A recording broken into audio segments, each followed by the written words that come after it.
Zee 24 तास एक पाऊल पुढे. तुमचा खरा पिंड रमतो तो शेतीमध्ये, निसर्गामध्ये.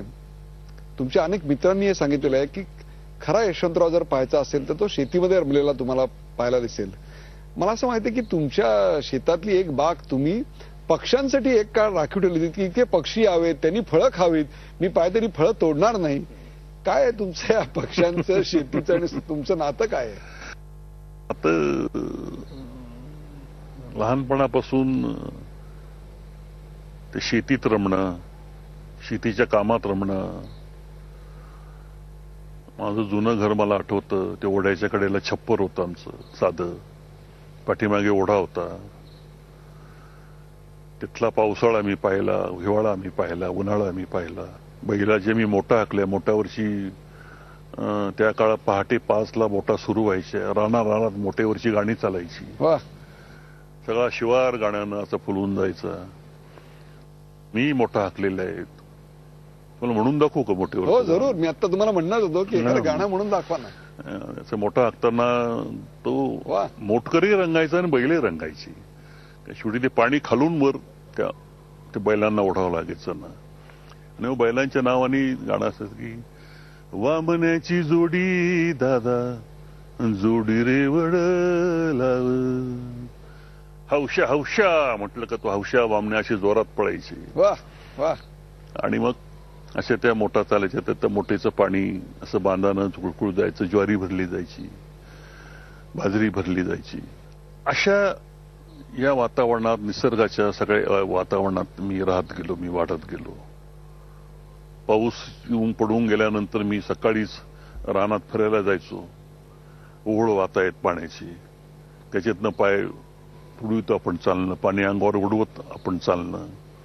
या सगळ्या याच्यातनं हे होत गेल्यामुळे ती आवड मला निर्माण झाली. आणि पशु पक्षी यांच्याबद्दलची आवड तर एका आईने, म्हणजे ज्वारी पेरत होतो आम्ही, त्याला त्यावेळी ते औषध लावलं जायचं आणि ते औषध काही चिमण्यांनी खाल्लं, त्या चिमण्या बेशुद्ध पडल्या. आई एवढी माझी हे झाल्या, अरे तिने आम्हाला सगळ्यांना सांगते त्याला उचला, त्याला पाणी पाजा. त्या चिमण्यांना पाणी पाजवता आवडतं सगळ्या पक्ष्यांना. त्यांना सगळ्यांना पाणी पाजलं, हे पाप लागेल म्हणे आपल्याला. आणि मग असं ते जाऊ द्या, नाही ज्वारी आली तर नाही आली, पण त्याला औषध नका लो पेरायच्या वेळेला. मग काहीतरी असं ऐकत गेल्यानंतर संस्कार आपल्यावरती, संस्कारक्षम आपलं मन असेल तर ते संस्कार होत जातात. हे संस्कार झाले म्हणून तुम्ही एक बागच अख्खी पक्ष्यांसाठी ठेवली. म्हटलं आपल्या तिथं नव्या वस्तीवरती आम्ही घर बांधलं. मग तिथं म्हटलं तिथे एक बाग आपण करू. मी, आमचे भाऊ, आम्ही एकत्रच आहोत अजून. भावाला म्हटलं एवढी 1 एकर जागा तू सोडून दे गड्या माझ्यासाठी. भाऊ आता पक्के शेतकरी, ते म्हणत काय तुमचं हे बाकीचं ऊस लावायचं, हे करायचं. नाही म्हणलं एवढी सोडून दे माझ्यासाठी, काय असेल ते. मग तिथं आम्ही बाग लावली सगळे. पण याची मला फळं विकायची नाहीत, ती झाडावरच ठेवायची. झाडावरच ठेवायची. खाली पडतील तर पडू द्या, पक्षी येतील, खातील, आनंद मिळतो. म्हणून आजही माझ्या पाठीमागे परसदारी झाडं आहे, तिथं सकाळी रोज चिमण्या बसतात. त्यांचा तो चिवचिवाडा पाहत मी सकाळचा चहा तिथे घेतो, त्यांना धान्य टाकतो. चहा घेता घेता पेपर वाचता होता, त्या चिमण्या एवढ्या धीट झाल्या. त्यात एक चिमण्या इतका धीट आहे, तो थेट माझ्या टेबलवर येतो एकदम समोर. हे जे सगळं आहे, तुम्ही खऱ्या अर्थानं रमतो. पण आनंदच आहे ना तो आनंदच आहे. मला तुम्ही सांगा, परंतु सर्वसामान्य शेतकऱ्याचं जीवन तुम्ही म्हणताय तसं कल्पनारम्य आणि सुंदर नाहीये. आज तुम्ही पाहताय विदर्भामध्ये, म्हणजे पश्चिम महाराष्ट्रामधला शेतकरी खूप बरा, परंतु विदर्भामध्ये मात्र, मराठवाड्यामध्ये सुद्धा आता शेतकऱ्यांच्या सर्रास आत्महत्या झालेल्या आहेत. त्याची कारणं वेगवेगळी असतील. काही शेतकऱ्यांच्या आत्महत्या या शेतीमुळे झालेल्या नसतील, इतर काही कारणांमुळे असतील. परंतु सुद्धा शेतीचं अर्थकारण ही अतिशय जिकिरीची गोष्ट झालेली आहे. त्यावर आपण काय प्रकाश टाकाल? शेतीचं अर्थकारण आपण जे म्हणतात ते अत्यंत खरं आहे की मी तर असं म्हणेल की शहाण्या माणसाने शेती करू नये. शेतीवर एवढं प्रेम असून, स्वतः शेतकरी असून तुम्ही जाहीरपणे सांगतो की जो अत्यंत शहाणा असेल, ज्याला इतर काही क्षेत्रामध्ये काही करता येतं, त्यानं शेतीतून बाहेर पडावं. याचं कारण हे आहे की शेतीला लागणारी वीज आज बेभरवशाची झालेली आहे. शेतीला लागणारं पाणी बेभरवशाचं झालेलं आहे आणि त्याही पेक्षा शेतमालाचे भाव ज्या पद्धतीनं आज सगळं हे होत आहे त्यातून त्याला ती शेती परवडतच नाही. बागायतदार शेतकऱ्याचं आपण थोडंसं बाजूला ठेवू.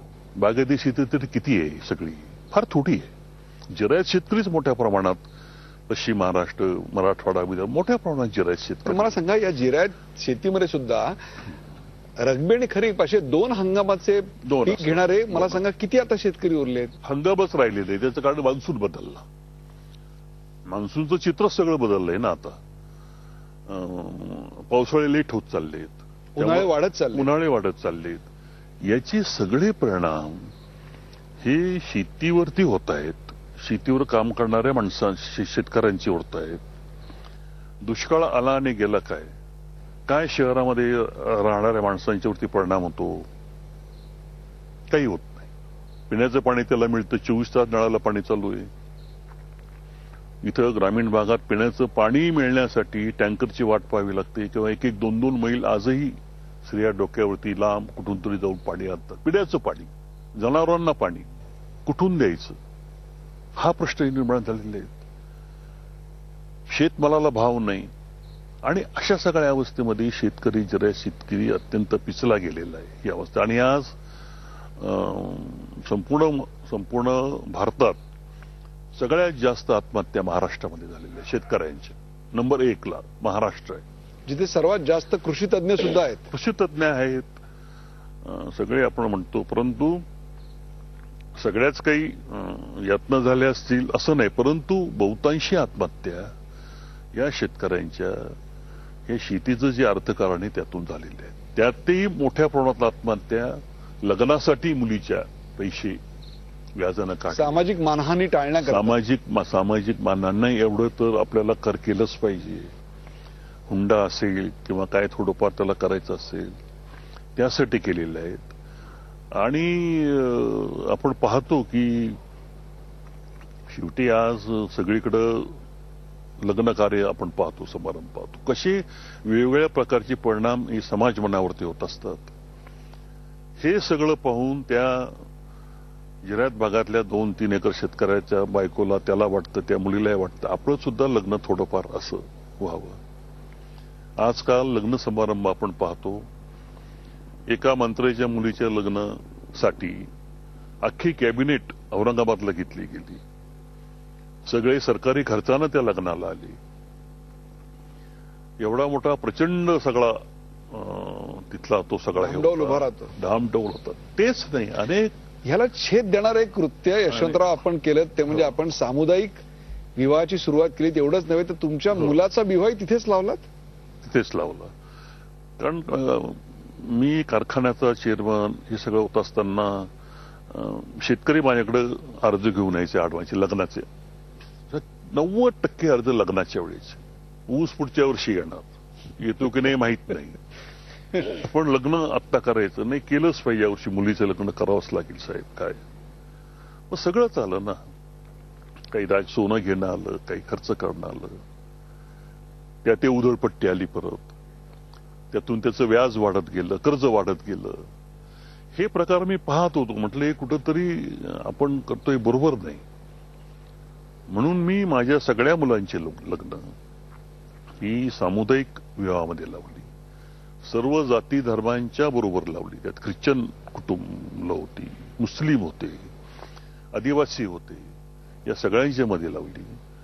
लोकांच्या पर्यंत हे सगळं जावं म्हणून सगळे राजकीय क्षेत्रातली मंडळी त्याला बोलवली, साहित्य क्षेत्रातली मंडळी बोलवली, प्रतिष्ठा दिली सामुदायिक लग्नाला. काही तरी त्यावेळेला मोठमोठ्या घरा याची आपली शेतकरी ते सामील नव्हते. त्यांना कमी मला वाटायचं. तुम्हाला कधी कमी? मला नाही काही पटला. एक एक एक ज्या वेळेला तुम्ही समाजाचं पुढारीपण करता त्यावेळेला नुसती भाषणं करून नाही चालत ना. तुम्ही स्वतःही तसं वागलं पाहिजे. तुम्ही स्वतःही काही आदर्श निर्माण करून दिली पाहिजेत. आणि म्हणून मीच ऍक्सेप्ट केलं असं नाही तर माझ्या घरातल्या सगळ्यांनी केलं.